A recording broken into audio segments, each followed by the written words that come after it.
Good afternoon, Commissioners. Today I'd like to bring to your attention a potential fraud on an enormous scale happening in your county.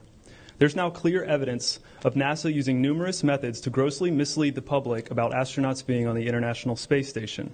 During interior ISS scenes from NASA's own live feed, the use of wires, harnesses, green screens, and virtual reality have been detected to achieve the appearance of a weightless environment.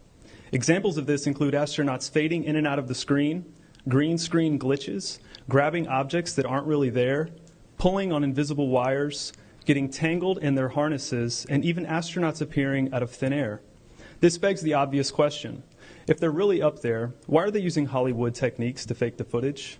Now, unfortunately, I can't show you these clips in here today, but I will be sending them to you. Outside the International Space Station, during spacewalks, air bubbles have been recorded on numerous occasions.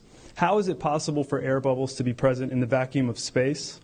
I once questioned astronaut Scott Kelly about this phenomenon. His body language and answers only created more questions. In 2013, astronaut Luca Parmitano nearly drowned during a spacewalk when his helmet filled with water. This happened again just last year. Air bubbles, helmets filling with water, and drowning. Are they in space or are they underwater? Now, what's really interesting is that they train for spacewalks in an underwater pool with a complete ISS replica. Now, surely they aren't filming these spacewalks in an underwater pool and then editing them to appear if they're in space, because that sure would be something, wouldn't it? I'm calling on the Brevard County Commissioners to open a full investigation into NASA's fraudulent practices and use of taxpayer dollars. It costs NASA $3 billion per year to operate the ISS, and if they don't have a darn good explanation as to why they're faking these videos, I and the public would like a darn good explanation as to where our tax money is going. And if they are indeed faking the funk, it is our duty to expose and eliminate this fraudulent and astronomically wasteful ISS program. And look, I know what you're all thinking. The NASA is part of the federal government, and you're just county commissioners. Even if what I'm saying is true, what can you do?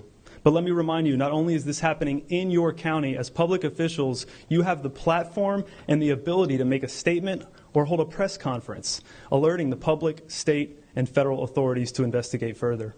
You have the power to start the conversation. Video evidence of everything I described today will be emailed to you all, and I truly hope we can get to the bottom of this. I look forward to the day that $3 billion annual budget is put towards our veterans, our homeless, maybe some of that mental health stuff the young lady just spoke about, and the revitalization of Brevard County.